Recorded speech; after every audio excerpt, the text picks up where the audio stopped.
Dos, dos guerras mundiales. 3 lupas, 5 continentes, 7 plagas, 1000 historias. Un programa. Vuelta por el universo. Todo lo que pasa sobre la Tierra.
Hola mundo, buenos días, buenas tardes, buenas noches, según en qué lugar del planeta te encuentres. Aquí estamos una vez más dando una vuelta por el universo, la vuelta por el mundo de las noticias y de la música hasta las 12 del mediodía en la nueva nave de Vorterix 1045 Mar del Plata.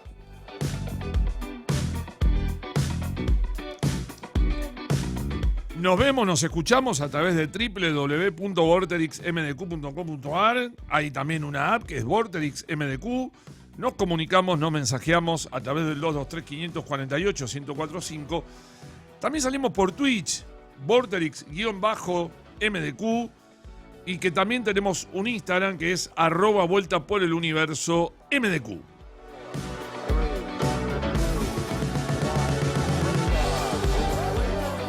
Y con el gusto de siempre, saludo a nuestro operador y puesta en el aire, el señor Ezequiel Facha Martel. ¿Cómo le va, Facha? Buen día. ¿Qué tal? ¿Cómo andás? Buen día.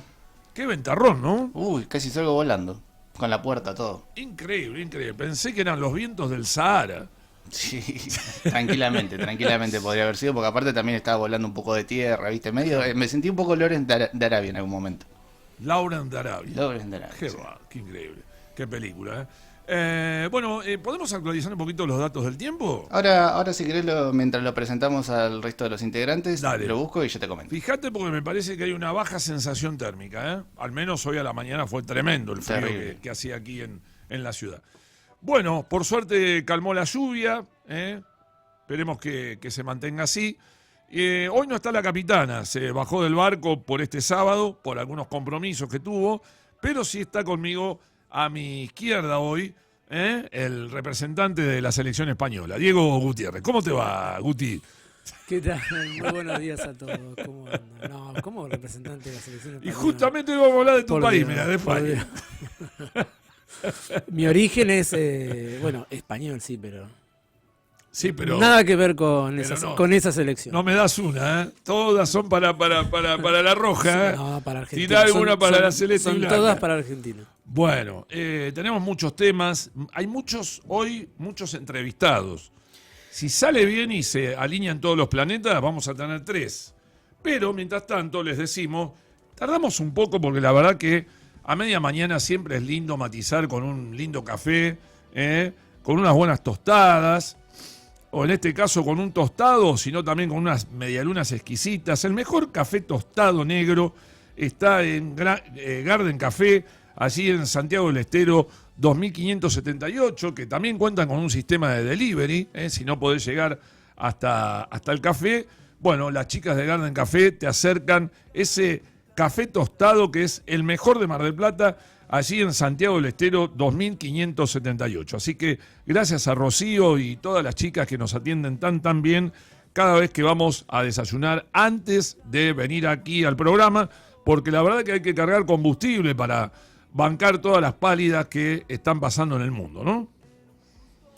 Bueno, nada, estamos con algunos problemitas de ¿Vos qué te comunicación, pediste hoy en pero Garden Café? hoy me pedí un café con leche con un medio tostado. Bueno, yo me pedí una... Muy rico, muy rico. Hice el desayuno americano, ¿no? Tostadas, creo que también las probó. ¿Usted las probó, Facha? Yo probé ¿no? las tostadas Usted también. fue también a Sí, Garden un día. Por supuesto, y muy rico. Bueno, tostadas con Sí. queso crema, mermelada, jugo. Bueno, un desayuno bien polenta como para arrancar la Para mañana. arrancar bien la mañana, ¿Eh? sí. Bueno, estamos con alguna demorita, pero ya en unos minutos soluciona nuestra primera invitada del día de hoy. Bueno, ya hay Los problemas alguna- de conexión, pero está. Bueno, la vamos a tener a Silvia Perazo. A Silvia Perazo, que es la obviamente. primera entrevistada del día. Vamos a focalizar mucho en el problema que hubo fronterizo allí en Ceuta, esa marea, esa avalancha humana que hubo hace unos días atrás de inmigrantes marroquíes, y vamos a estar analizando un poco las dos fronteras, ¿no? Las dos caras, del lado de Marruecos y del lado de España. Pero vamos a ir con música porque ya tenemos los títulos y vamos a adelantar Vamos eso. a los títulos, ¿Te parece? vamos a los títulos, sí.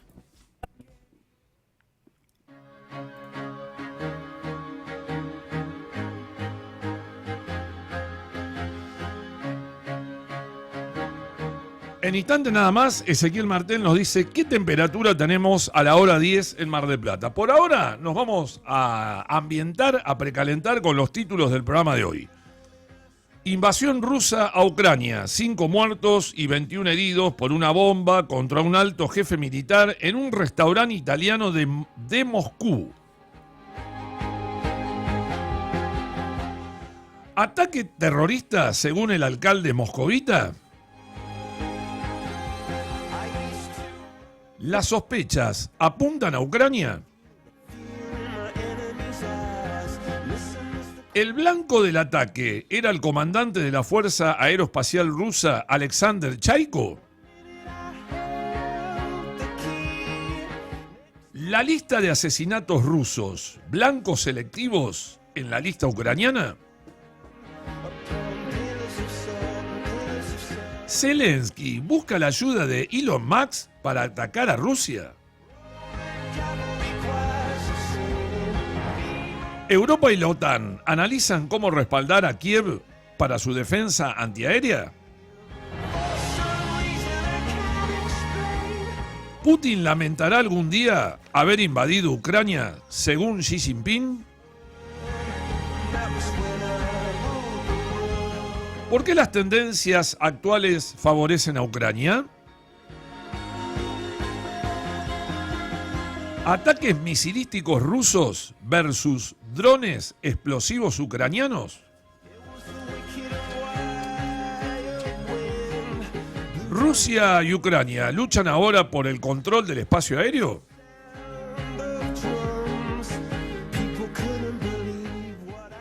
Rusia sufre el verano más complicado con sus refinerías, zonas costeras, almacenes y sitios militares golpeados por los continuos ataques ucranianos. Brasil, por los insultos reiterados de Milei a Lula, Brasil no repone a su embajador Julio Vitelli en Argentina.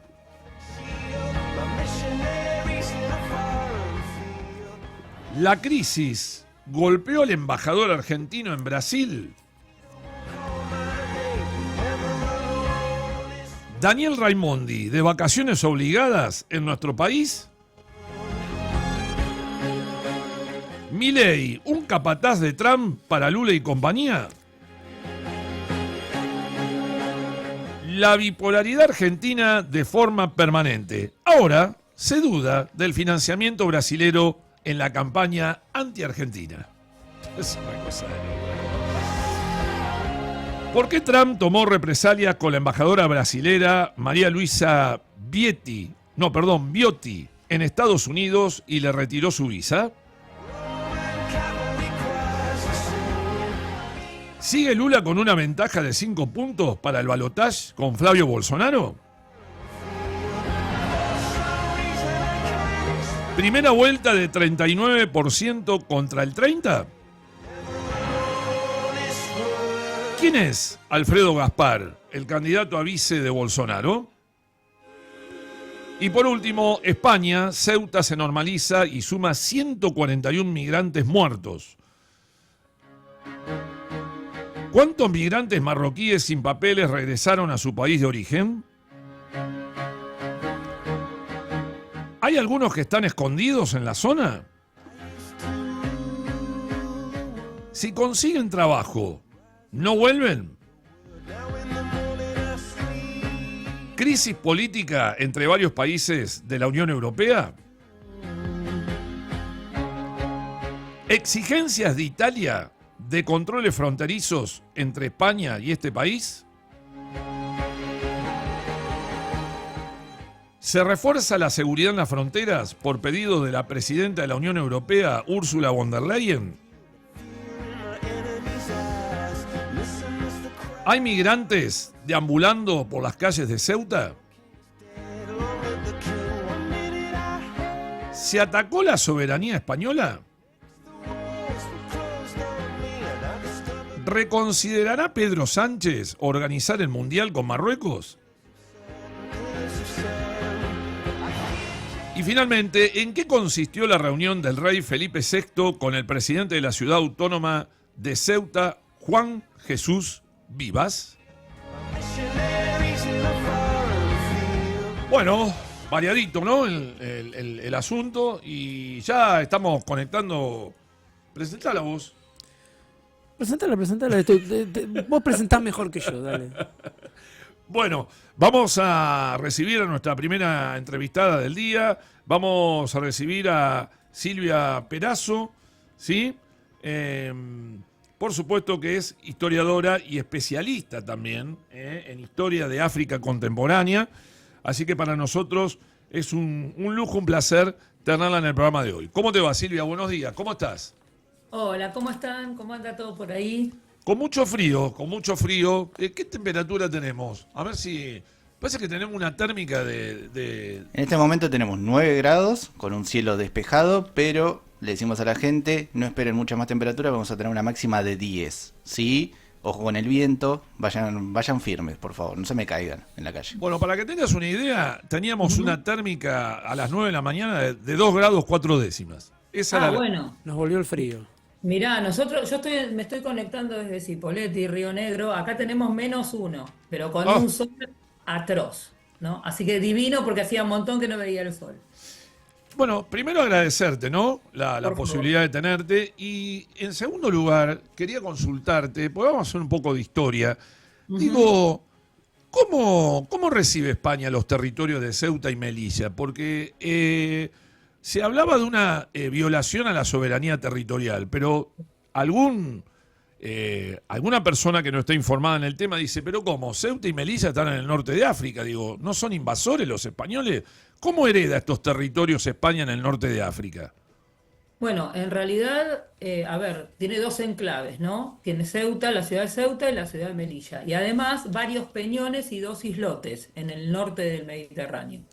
Si yo tengo que decir desde cuándo son colonias españolas, bueno, la ciudad de Melilla fue tomada en el marco de la resistencia contra los árabes, ¿no? Contra el Islam, allá por finales del siglo XV, en 1497. Es decir, Melilla se la hacen los reyes españoles, los mismos reyes católicos que 4 años antes habían llegado a América, se hacen con el control de este enclave como una cuestión de seguridad, para evitar que siguieran, digamos, los musulmanes avanzando por África por el norte de África y volvieran a cruzar a la península.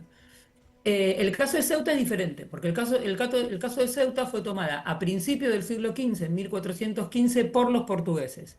Y ustedes saben que en el entre el siglo XVI y XVII hubo un tiempo, entre 1580 y 1640, que España y Portugal estuvieron unidas, ¿no? Unidas Claro. porque Portugal se quedó sin rey, era el rey que fallece era sobrino de Felipe II, y Felipe II hereda las dos colonias. Cuando hereda las dos coronas, hereda también Ceuta. Cuando España y Portugal se separan en 1640, en los tratados, digamos, de división de los dos estados, Ceuta queda para la corona española. Entonces, una a finales del siglo XV y otra en el siglo XVI y XVII, las dos pasan a estar en poder de España. Respecto de la soberanía que vos decías antes, es discutible también, ¿no? Si es una invasión, no es una invasión o qué. Porque, primero por la cantidad, por el tiempo que pasó, ¿no es cierto? Estamos hablando de 400 años. Segundo, porque la población que está allí es española, de una u otra forma, ¿no? Y tercero, porque nunca fue colonia, siempre formó parte del territorio español. Es una dependencia española, es una región más de España, ¿sí? Si España fuera un sistema federal, que no lo es, pero si lo fuera, sería una provincia más de España. Entonces, por eso las Naciones Unidas rechazaron el mote cuando Marruecos le pide que le retornen esos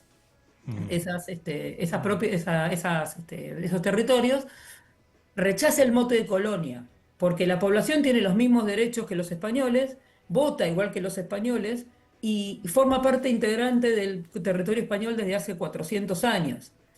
Por eso, digamos, los dichos de Pedro Sánchez, ¿no? Entonces, un poco la historia es esta. Pero pensemos también que la ciudad de Ceuta, bueno, la ciudad de Melilla está un poquito más lejos, pero la ciudad de Ceuta está a 14 kilómetros solamente de Gibraltar. Y Gibraltar, el peñón de Gibraltar, corresponde al Reino Unido. Entonces, para España, dejar Ceuta, o sea, para España Ceuta es una cuestión geopolítica. Tiene que estar del otro lado del Claro. estrecho, porque del lado de la península está el Reino Unido. No lo puede dejar, ¿no? Bien. Esa es un poco la explicación histórica. Bien, ya te va a preguntar Diego también porque tiene ganas de hablar del tema de Argelia, el convenio que hizo con Pedro Sánchez, ¿no? Un poco de Sí. ese tema. Pero digo, ¿qué es Marruecos? ¿Cómo se vive en Marruecos? Digo, porque yo estaba leyendo que es un país muy rico en gas y petróleo, sin embargo la gente se quiere rajar de Marruecos y grandes hordas de migrantes marroquíes veíamos un triste récord, 148 personas, que creo que la mayoría murió ahogada, no por la represión de la policía española, corregime si esto es así, No es así. pero digo, 148 personas muertas en el agua, creo que había un bebé de 4 meses también que falleció. Digo, ¿por qué si es un país rico la gente se quiere rajar? Bueno, mira, Marruecos es uno de los Perdón por el estados. término, ¿no? No, pero se entiende, se comprende. Mira, Marruecos es uno de los estados, es rico, por supuesto, en recursos naturales, como gran parte de los estados africanos, ¿no?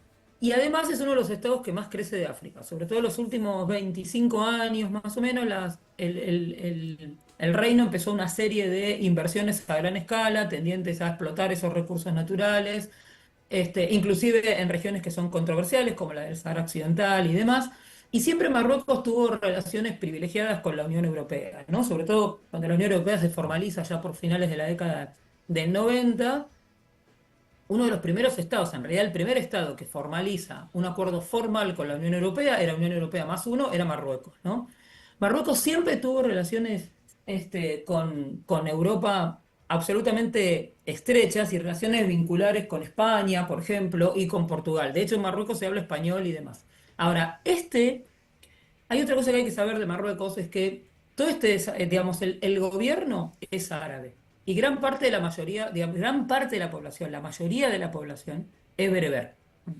Entonces, ese desarrollo económico que impulsa el Reino de Marruecos no llega a la población bereber, se queda enclaustrada en algunos sectores de la sociedad mayoritariamente árabes. Entonces, si ustedes se fijan, últimamente hubo una serie, últimamente estoy hablando de los últimos 2 años, un poquito menos, muchas manifestaciones de jóvenes que es la generación Z, que fueron absolutamente reprimidos. Y esos jóvenes, que había algunos árabes, pero mayoritariamente eran bereberes, pedían una apertura política, una mayor participación política, el hecho de que pudiera haber partidos políticos libres y la creación de empleo para los jóvenes. Eh, Porque, digamos, la mayor parte de la población joven de Marruecos está ubicada, digamos, está empleada en el empleo informal, ¿no? Si ustedes miran las imágenes de quienes cruzaron a Ceuta, ¿no? La mayor parte son jóvenes, Sí. ¿no? Muy jóvenes. Y acá, yo te digo por lo de las hordas que vos decías, que es verdad, ¿no? Cuando vos ves semejante cantidad de Claro. personas, eh, que claro, vos pensás en los habitantes de Melilla, ¿no? Que son un poco más de 100.000 y te entran 50.000. Las cifras igual las estamos dando en forma redonda y Sí, sin sí, saber sí. exactamente cómo es, ¿no? Pero te viene todo eso, los habitantes de Ceuta lo viven como una invasión, ¿no? Es como si en la ciudad de Buenos Aires nos entraran 1,5 millones de personas, digo Claro, por claro. poner un ejemplo. Ahora, cuidado con eso, porque ninguno de nosotros se puede engañar que 50.000 jóvenes, aunque estén desempleados, aunque estén desesperados, aunque tengan el sueño del dorado, que esto es verdad, o sea, piensan que van a llegar a Europa y van a tener, digamos, todo lo que no tienen en Marruecos o todo lo que en Marruecos les falta, más allá de los programas de desarrollo que a ellos no llegan, Sí. ninguno puede pensar que 60.000 personas pueden cruzar una frontera, ¿no? Libremente si no hay cierta, por lo menos, pasividad fronteriza. ¿No? Cualquiera de nosotros que haya cruzado un país limítrofe cruza 2 fronteras, ¿no? Pasa por 2 aduanas, pasa por 2 controles. Si ustedes se fijan en las imágenes de cuando pasan por la frontera de Marruecos, la atraviesan sin ningún tipo de control. Entonces, Bien. es difícil 50.000 jóvenes, aunque estén desesperados, que todos se organicen para cruzar el mismo día, el día de la fiesta del rey, ¿no? Que es la fiesta nacional marroquí, para cruzar todos juntos a territorio español, ¿no? Después yo le voy a dar ahora el lugar a Diego para que pregunte, pero escuché una teoría. Después quiero saber si vos Dale. avalás esta teoría o no. Quédate tranquilo que no es una teoría conspiranoide, No, está bien. otra de las mías. Pero digo, después te voy a preguntar por esta teoría, porque después se lo voy a preguntar también a la periodista de España, pues vamos a conectar con España en un ratito. Pero preguntale vos. ¿Qué tal, Silvia? Buen día, ¿cómo va? Hola, ¿cómo estás, Diego? Bien.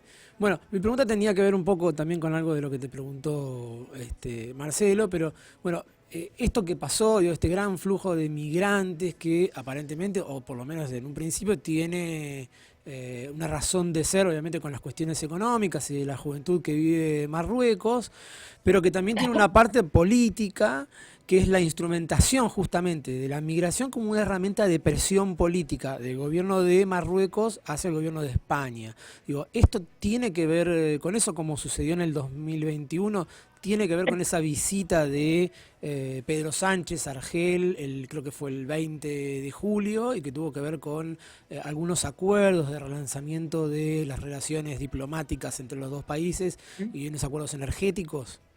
Sí, bueno, mira, yo creo que ahí está como el kit de la cuestión. Yo te voy a decir lo que yo pienso, ¿no? Si ustedes van a hablar después con una periodista española, genial, porque así complementás la visión, ¿no? Claro. Con la información que tenemos nosotros y, digamos, lo que tenemos desde acá y conocidos que tenemos en Marruecos que te mandan un poco de información y demás, a mí me da la sensación que es tal cual lo que vos dijiste, es decir, se usó ese descontento popular como una herramienta de presión, ¿no? Para obligar al gobierno de España a cambiar alguna actitud política. ¿Listo? Entonces, ¿por qué digo esto? Porque, eh, digamos, España y Argelia, recién, a ver si lo puedo ordenar un poco mejor y no robarles tampoco tanto tiempo, ¿no? Recién cuando hablábamos con Marcelo, decíamos todas las riquezas que tiene Marruecos, pero Argelia tiene riquezas similares y está haciendo un proceso, qué sé yo, el gas, por ejemplo, ¿no? Está haciendo toda una política ya desde hace varios años de energías limpias y energías renovables que es muy apreciada en Europa.